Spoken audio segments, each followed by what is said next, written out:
প্রিয় শিক্ষার্থী এবং সম্মানিত অভিভাবক যারা শুনছেন সবাইকে আজকের এই টিউটোরিয়াল থেকে অভিনন্দন ও শুভেচ্ছা জানিয়ে শুরু করছি।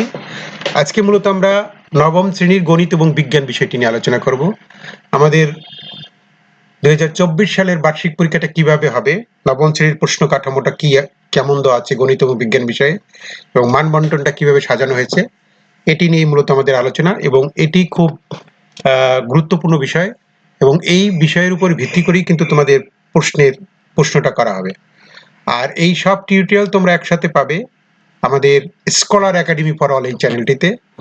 স্কলার একাডেমি প্রথম থেকে দ্বাদশ শ্রেণী পর্যন্ত নতুন কারিকুলাম, নতুন প্রশ্ন প্যাটার্ন এবং বিভিন্ন নমুনা প্রশ্ন নিয়ে পর্যায়ক্রমে নতুন কারিকুলামের আলোকে প্রত্যেকটা বিষয়ের প্রশ্নপত্র প্রণয়ন করে করে এখান থেকে আমরা নমুনা মডেল করে দেব।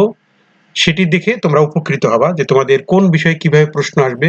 আমরা অনেকগুলা নমুনা প্রশ্নের উত্তর এখান দেওয়ার চেষ্টা করব এবং এই টিউটোরিয়ালগুলো আমরা স্কলার একাডেমি ফর অল এই ফেসবুক পেজেও আপলোড করা হবে এবং আমাদের একটি হোয়াটসঅ্যাপ নাম্বার আছে।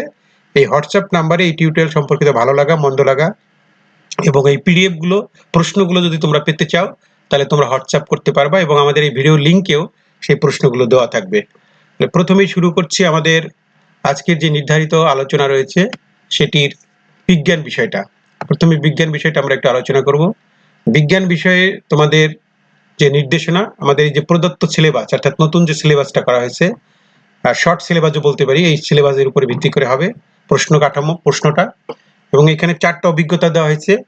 এই 4টা অভিজ্ঞতার উপরে প্রশ্ন করা হবে। এই 4টা অভিজ্ঞতার সাথে সংশ্লিষ্ট বিভিন্ন অধ্যায় রয়েছে অনুসন্ধানী পাঠে, সেই অধ্যায়গুলো সংশ্লিষ্ট করা হয়েছে এবং প্রদত্ত সিলেবাসের সকল অভিজ্ঞতা থেকেই প্রশ্ন আসবে, কোনো অভিজ্ঞতাই কিন্তু বাদ যাবে না, সেটি একটি বিষয়। এবং প্রশ্ন প্রণয়নের বিজ্ঞানের বিভিন্ন শাখার মধ্যে সমতা বিধান করতে হবে।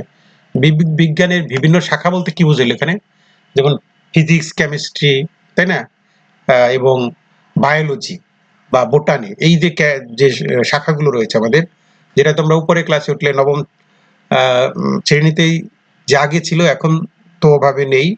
আগামী 25 সাল থেকে যেটা করা হবে আবার পুনরায় সায়েন্স, আর্টস, কমার্স, এখানে সেই প্রত্যেকটা অভিজ্ঞতা থেকে প্রশ্ন করতে হবে আমাদেরকে এবং নির্দিষ্ট সময়ের মধ্যে যেন শিক্ষার্থীর উত্তর করতে পারে সেটি আমাদের সময়ের দিকে বিবেচনা করে উত্তর করতে হবে, মানে প্রশ্ন করতে হবে এবং যৌক্তিক নম্বর বন্টন করতে হবে, সেই জন্য একটা রুব্রিক্স তৈরি করতে হবে। আচ্ছা, এটা ছিল তোমাদের ছাত্রদের জন্য। আমাদের যে এখানে 5টা অভিজ্ঞতা রয়েছে, 4টা অভিজ্ঞতা, খেলার মাঠে বিজ্ঞান, বায়ু দূষণ, আমার বংশলতিকা এবং কত রকম বাড়িঘর, এই অভিজ্ঞতাগুলো থেকে অধ্যায়ের সাথে সংশ্লিষ্ট করা হয়েছে। যেমন এখানে আছে অধ্যায় 1, 4, 5, 6, 7, 8, 9, 2 এবং 14, এই অধ্যায়গুলো রয়েছে আমাদের। এবং পুরো অধ্যায় সবগুলো পড়তে হবে না কিন্তু আমাকে, যেমন এখান থেকে পড়তে হবে 1.1 থেকে 1.7 পর্যন্ত, এবার দেওয়া আছে এই বিষয়গুলোই পড়তে হবে এবং এই বিষয়গুলোর উপর একটি পরিপূর্ণ ধারণা এবং একটি কনসেপ্ট, হ্যাঁ, বেসিক যেটাকে বলি আমরা, মূল যে বিষয়গুলো জানা, সেই বিষয়গুলো জানতে হবে। কারণ তোমাদের প্রশ্নের প্যাটার্নে যেটা রয়েছে সেখানে কিন্তু এমসিকিউ টাইপের প্রশ্ন আসবে। মূল্যায়ন কাঠামোর ভিতরে ধারাবাহিক মূল্যায়ন অর্থাৎ কন্টিনিউয়াস অ্যাসেসমেন্ট, সিএ যেটাকে আমরা বলি, অর্থাৎ স্কুল বেসড অ্যাসেসমেন্ট, স্যারদের আগের যে পদ্ধতিটা ছিল সেখানে, সেইটার মধ্যে থাকবে এখন 30%, আর 70% থাকবে তোমাদের সামষ্টিক মূল্যায়ন বা পরীক্ষা হবে 70 মার্কসের মধ্যে। পরীক্ষাটা মূলত 100 মার্কসের মধ্যেই হবে, সেটা 70 মার্কসে কনভার্ট করা হবে।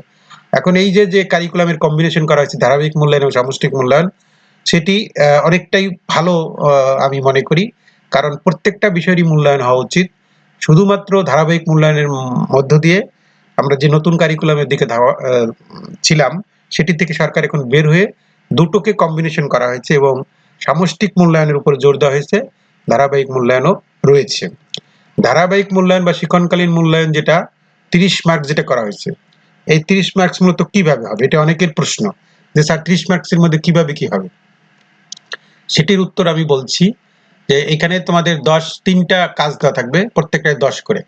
একটা কাজ হচ্ছে শ্রেণীর কাজ বা বইয়ের কাজ, বইভিত্তিক কাজ বা শ্রেণীভিত্তিক কাজ বলতে পারি, যেটা তোমাদের অনুশীলনের বইয়ের 73 থেকে 75 পৃষ্ঠায় উল্লেখিত আছে, ওই টাইপের আর কি, সেটাই 10 থাকবে। আর আরেকটা থাকবে অ্যাসাইনমেন্ট বা প্রজেক্টের কাজ, যেটা তোমাদের বইতে 34 থেকে 36 পৃষ্ঠায় আছে, সেটাই থাকবে 10। আর একটা থাকবে ব্যবহারিক কাজ বা এক্সপেরিমেন্ট করতে হবে, তোমাকে পরীক্ষা নিরীক্ষা করতে হবে, সেটি তোমাদের বইয়ের 43 থেকে 47 পৃষ্ঠায় যে উল্লেখিত কাজগুলো আছে তার থেকে তোমাদের শ্রেণী শিক্ষক বা বিজ্ঞানের শিক্ষক যিনি পাঠ পাঠদান করেন, তিনি একটি কাজ ডিজাইন করে দেবে এবং তিনি আগের থেকেই সেটা বলে দিবে। এছাড়া তোমাদের স্কুল ভিত্তিক যত ধরনের কাজ করা হবে সমস্ত কাজই তোমার পোর্টফোলিওতে সংরক্ষণ করে রাখা হবে বা সেইটা সবকিছু বিবেচনায় রেখে তোমাদের এই 30 মার্কসের এই পরীক্ষাটা হবে। এবং এখানে শিক্ষকদের জন্য যে টিজি করা হয়েছে বা টিচার্স গাইড করা হয়েছে এবং মূল্যায়ন নির্দেশিকা যেটা করা হয়েছে সেইটা ফলো করে কিন্তু এই 30 মার্কসের মধ্যে তারা নম্বর প্রদান করবেন। এটা হচ্ছে আমার 30 মার্কসের বিষয়টা গেল। আর আমার যে 70 মার্কসের যে পরীক্ষা হবে বা 100 মার্কসের যেটা পরীক্ষা হবে 70 এ কনভার্ট করা হবে, সেইটাই কি কি আসবে সেটি তোমরা সব প্রশ্ন উত্তর পেয়ে যাবা। সেটার মধ্যে এমসিকিউ থাকবে, বহু নির্বাচনী প্রশ্ন 15টা, এক কথায় উত্তর থাকবে 10টি। এই হচ্ছে 25 মার্ক থাকবে এখানে। আর সংক্ষিপ্ত প্রশ্ন 10টিতে 20 নম্বর থাকবে। রচনামূলক প্রশ্ন যেটা দৃশ্যপটবিহীন বা প্রেক্ষাপটবিহীন, অর্থাৎ কোনো প্রেক্ষাপট থাকবে না, কোনো উদ্দীপক থাকবে না, এক কথা বলা যায়, সেরকম 5টা থাকবে, 3টা দিতে হবে তোমাদেরকে, 15 মার্কস থাকবে। আর দৃশ্যপট নির্ভর যেটা উদ্দীপক দেওয়া থাকবে এবং প্রত্যেকটা উদ্দীপকের সাথে 2টা করে অংশ থাকবে, ক খ যেটাকে আমরা বলছি, এরকম 7টা থাকবে, 5টা দিতে হবে, এটা 40 মার্কস। এবং 40 মার্কসের প্রত্যেকটায় ক খ মধ্যে একটা আলাদা বিভাজন দেওয়া থাকবে। এই 100 মার্ক সময় হবে তোমার কয় ঘন্টা? 3 ঘন্টা। এই 100 মার্কসের মধ্যে তুমি যত পাবে সেটাকে 70 মার্কসে রূপান্তর করতে হবে। সেটা কিভাবে করে? যেমন 100-র মধ্যে পেয়েছো তুমি 80, ঠিক আছে? 100-র মধ্যে পেয়েছো 80, এখন এটাকে গুণ 70-এ কত হয় সেইটা তুমি এইভাবে বের করে, 1-এ কত আর 70-এ কত, এইভাবে বের করে সেটাকে কনভার্ট করা হবে এবং এর সাথে 30 মার্কসের মধ্যে তুমি যেটা পাবে সেটা যোগ করা হবে। দুটো যোগ করে মূলত তোমার বার্ষিক পরীক্ষার ফলাফলটা দেওয়া হবে। এখন আমরা একটা নমুনা প্রশ্ন এখানে দেওয়া হয়েছে বোঝার জন্য মূলত এটি, কিন্তু এটি শুধুমাত্রই নমুনা। আমাদেরকে কারিকুলামের উপর ভিত্তি করে সংক্ষিপ্ত যে সিলেবাসটা করা হয়েছে এটার উপর ভিত্তি করে মূলত আমাদেরকে প্রশ্ন তৈরি করতে হবে এটার আলোকে। এখানে প্রথমে যে 25টি প্রশ্ন দেওয়া থাকবে তার মধ্যে 15টি হলো এমসিকিউ। এমসিকিউর ক্ষেত্রে যেটি বিষয় সেটির উত্তরটা এখানে দেওয়া থাকে, 4টা অপশনই দেওয়া থাকে, তার থেকে তুমি দেখে দেখে তুমি জানার উত্তরগুলো কোনটা সঠিক সেটি তুমি করতে পারো, ঠিক আছে? এইটাই থাকবে 15টা, কিন্তু আমাদের এক কথায় যে উত্তর দেওয়া থাকবে সেটি কিন্তু উত্তরটা দেওয়া থাকবে এখানে থাকবে না। যেমন এখানে আছে যে সকল ভাইরাসের ডিএনএ অনুপস্থিত তাদের বংশগতির বাহক কি হবে, তাহলে এই যে এইটার উত্তর কি, সেই উত্তরটাই তোমাকে লিখতে হবে এখানে। বংশগতির মৌলিক একক কি সেটা লিখতে হবে। হ্যাঁ, তারপর আছে সালফেট যৌগমূলকের যোজনী কত, এরকম ছোট ছোট প্রশ্ন থাকবে, সেটি উত্তর তোমাকে লিখতে হবে, এটা কিন্তু দেওয়া থাকবে না। অর্থাৎ তোমার নিজের থেকে তোমার জ্ঞান থেকে তোমার বেসিক থেকে তোমাকে এই উত্তরগুলো করতে হবে। তবে চিন্তার কোনো কারণ নাই, আমরা কিছু টিউটোরিয়াল যে নমুনা প্রশ্ন করে করে কিছু টিউটোরিয়াল তোমাদের এখানে করে দেব। তোমরা এই চ্যানেলটি সাবস্ক্রাইব করো এবং তোমাদের বন্ধুদেরকে মেনশন করে দাও এবং এই টিউটোরিয়ালগুলো পেলে তুমি তোমার প্রিপারেশনটা অনেক ভালো করতে পারবে। এরপরে আমরা চলে যাই খ বিভাগে। খ বিভাগে মূলত 10টি প্রশ্ন থাকবে, 2 করে উত্তর। এখানে ছোট ছোট প্রশ্ন থাকবে, যেমন আছে তেল ও ফ্যাট একই পদার্থের ভিন্ন রূপ, এটা কেন, এটা ব্যাখ্যা করতে হবে। ব্যাখ্যা করতে গিয়ে তুমি অনেক বড় না, এটা যেহেতু 2 মার্কস, তোমার শুধু মৌলিক যে বিষয়টা, বেসিক যে বিষয়টা সেটি কিন্তু আমাকে লিখতে হবে। এভাবে 10টা থাকবে, এটা 20 করে। এরপরে গ নম্বরে যেটা আছে দৃশ্যপটবিহীন, অর্থাৎ এখানে কোনো দৃশ্যপট থাকবে না, কোনো উদ্দীপক থাকবে না। এখানে বলছে 1 নম্বরে ক্যালোরিমিতির মূলনীতি উল্লেখপূর্বক চিত্র সহ বিজ্ঞানী জুয়েলের পরীক্ষণ ও ফলাফল বর্ণনা করো। এখানে মূলনীতি উল্লেখ করলে 2, চিত্র দিলে 1, ফলাফলে 1 এবং পরীক্ষণে 1, এইভাবে ভাগ করা হয়েছে, ঠিক আছে, বিভাজন করে দেওয়া হয়েছে। বোরের পরমাণু মডেলের প্রধান বৈশিষ্ট্য, এখানে 3টা বৈশিষ্ট্য লিখতে হবে, তো 3। হ্যাঁ, আবার বোরের পরমাণু মডেলের সীমাবদ্ধতা 2টা লিখতে হবে, সেটাই 2। এই টাইপের থাকবে, দৃশ্যপটবিহীন। আর একটা দেওয়া আছে এবং বাকিগুলো দেওয়া নেই, এটা নমুনা হিসেবে দেওয়া হয়েছে। এরপরে যেটা আছে দৃশ্যপট যুক্ত, অর্থাৎ এখানে একটা উদ্দীপক দেওয়া থাকবে, এখানে প্রত্যেকটা উদ্দীপকের আলোকে 2টো করে প্রশ্ন থাকবে, ক এবং খ, এই প্যাটার্নে হবে। এখানে উদ্দীপকটা দেওয়া আছে, এরকম একটি উদ্দীপক তোমাদের দেওয়া থাকবে তোমাদের বইয়ের সাথে লিঙ্ক করে, সেটার থেকে 2টো প্রশ্ন এখানে এইভাবে থাকবে, ঠিক আছে? এরপরে আরেকটি প্রশ্ন দেওয়া আছে, এখানে দৃশ্যপট 1 দেওয়া আছে, উপরে প্রশ্নগুলো করা। এরপর আর একটা ছবি দেওয়া আছে, ছবির থেকে তোমাকে প্রশ্ন করা হয়েছে, ফিনোটাইপ উল্লেখ সহ সবটি পূরণ করতে বলছে, এটা 4। এবং F2 তে জিনোটাইপ মোট 3 ধরনের হলেও জিনোটাইপ 2 ধরনের হওয়ার কারণ ব্যাখ্যা করে, এটা 4। এইভাবে 60টা প্রশ্ন দেওয়া থাকবে এবং 60টা প্রশ্ন থেকে তোমাকে 5টা প্রশ্নের উত্তর দিতে হবে 40 মার্কসের। এবং উত্তরপত্র লেখার ক্ষেত্রে কিভাবে করতে হবে এখানে নমুনা দেওয়া আছে। তোমাদের উত্তরপত্রের জন্য কোনো আলাদা শীট দেওয়া হবে না উত্তরপত্র লেখার জন্য বা বৃত্ত ভরাট করার জন্য। তোমার প্রশ্নের যে খাতা সেই খাতায় তোমাকে উত্তর লিখতে হবে এবং এইভাবে উত্তরটা লিখতে হবে তোমাকে। এরপরে রচনামূলক প্রশ্ন যেটি রয়েছে দৃশ্যপট নির্ভর, সেটির যে মার্কিং কিভাবে করা হবে, শিক্ষকরা মার্কিং কিভাবে করবে।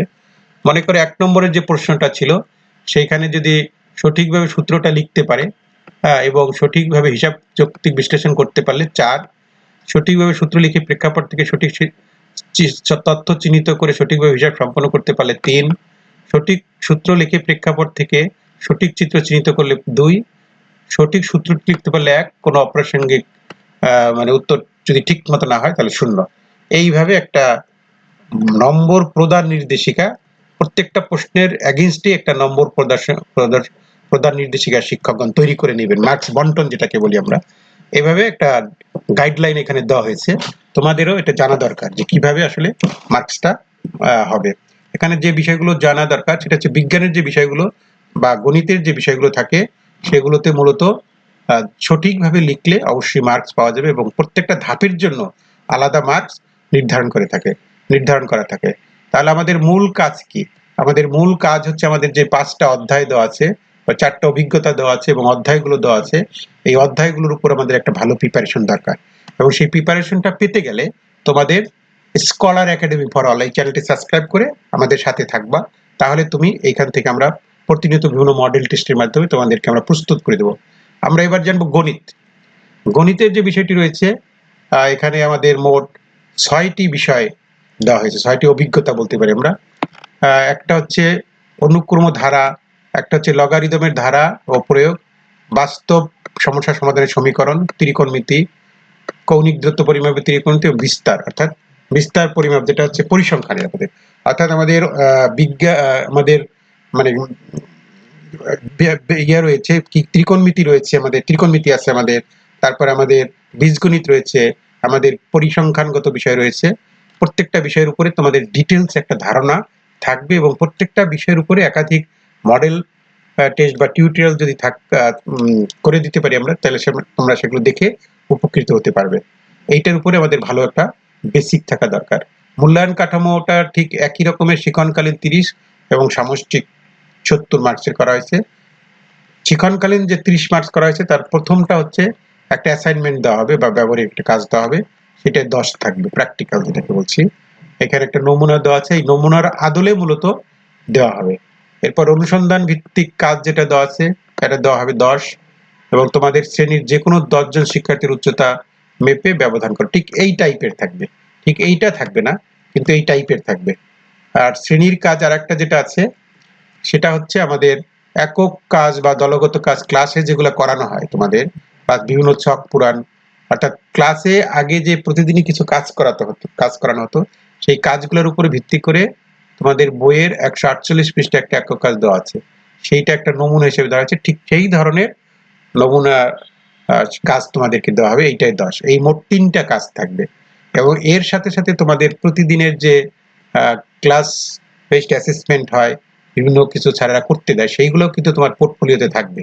অর্থাৎ যেহেতু এটা শিক্ষণকালীন মূল্যায়ন শুধু 3টার মাধ্যমে হয় না, শিক্ষণকালীন মূল্যায়নটা মূলত প্রতিদিনের তোমার যে পারফরমেন্স, সেটি প্রতি সপ্তাহের যে কাজগুলো তোমরা করাও সেগুলোও কিন্তু তোমাদের এটার আওতায় নেওয়া হবে এবং সেই রেকর্ডগুলো কিন্তু শিক্ষকদের কাছে থাকবে। অর্থাৎ মূল্যায়ন নির্দেশিকায় যেভাবে বলা হয়েছে ঠিক শিক্ষকগণ সেইভাবে করবে। আর একটা বিষয় হচ্ছে তোমার চিন্তার কোনো কারণ নাই, কারণ এই পরীক্ষার আগেই তোমাদের এই অ্যাসাইনমেন্টগুলো তোমাদের শিক্ষক দিয়ে দিবে শ্রেণীকক্ষে, সেটার উপরে তুমি প্রিপেয়ার্ড হয়ে যাবে। এরপরে যেটি রয়েছে লিখিত অংশ থাকবে আমাদের 100 মার্কসের লিখিত অংশ হবে এবং এমসিকিউ 15টা, এক কথা উত্তর 10টা। যেহেতু এমসিকিউ আছে, এক কথা উত্তর আছে, তাহলে খুঁটিনাটি সব বিষয় তোমাকে চ্যাপ্টারে জানতে হবে ভালো করে। হ্যাঁ, এবং এমসিকিউ উপরে তোমাদের একটা প্রিপেয়ার্ড হতে হবে। আগে কিন্তু এই বিষয়গুলো ছিল না, এখন যুক্ত করে দেওয়া হয়েছে। হ্যাঁ, এখন মোটামুটি তোমাকে পড়ার টেবিলে থাকতে হবে, ঠিক আছে, ফাঁকি ঝুঁকির কাজ নাই। আর সংক্ষিপ্ত উত্তর দাও, এটা 13টা থাকবে, 26 মার্ক এবং রচনামূলক প্রশ্ন দৃশ্যপট নির্ভর থাকবে, সেটার থাকবে হলো 60টা উত্তর করতে হবে এবং দৃশ্যপট নির্ভর যেগুলো থাকবে তার মধ্যে 2টি বা 3টি অংশ থাকতে পারে এবং তার নম্বর বিভাজন 2টি থাকলে এরকম হতে পারে বা এরকম হতে পারে বা এরকম হতে পারে, এই টাইপের হতে পারে আর কি। এই হচ্ছে তোমাদের 100 মার্কসের পরীক্ষা।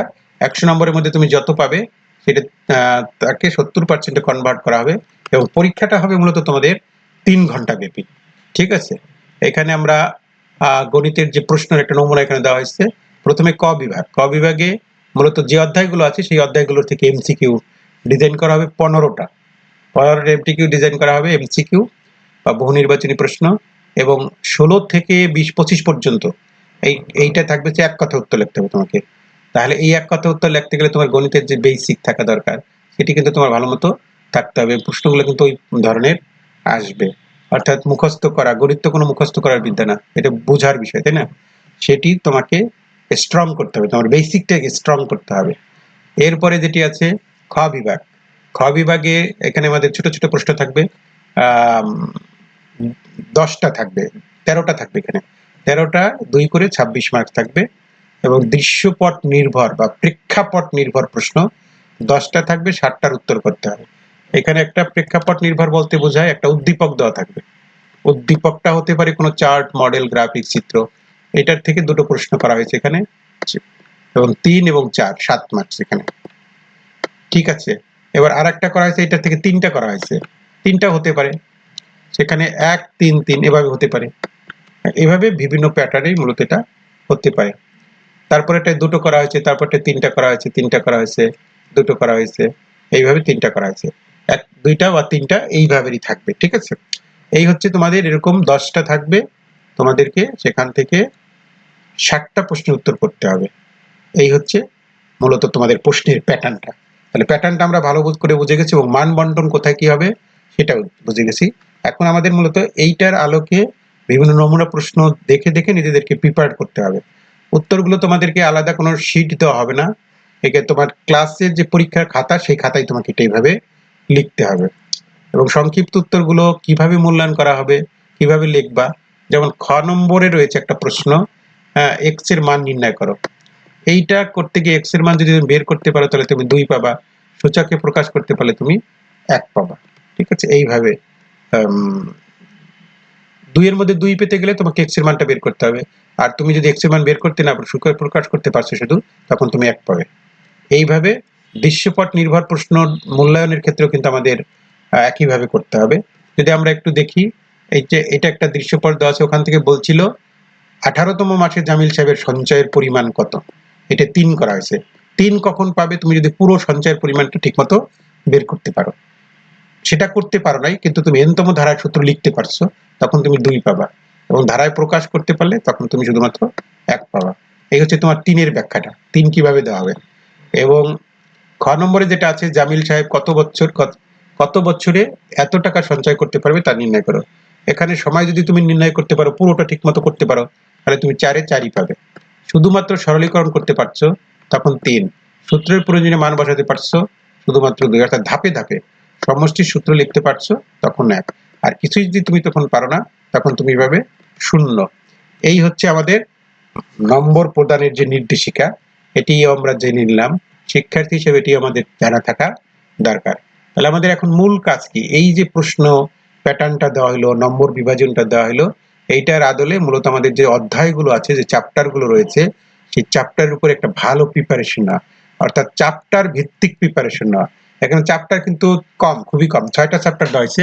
প্রত্যেকটা চ্যাপ্টারের যে বিষয়গুলো রয়েছে সেটির খুঁটিনাটি জানা, এবং সেইটা জানতে গেলে তোমাদের এই যে স্কলার একাডেমি ফর অল এই চ্যানেলটি সাবস্ক্রাইব করে রাখবা, কারণ এই চ্যানেলে আমরা পর্যায়ক্রমে বিভিন্ন টিউটোরিয়াল করে দেব, বিভিন্ন মডেল টেস্ট করে দেব, যেগুলো দেখে তুমি একটা ভালো প্রিপারেশন নিতে পারবা। দেখা হচ্ছে অন্য কোনো বিষয়ের প্রিপারেশন নিয়ে কথা হবে, সে পর্যন্ত সবার জন্য শুভকামনা।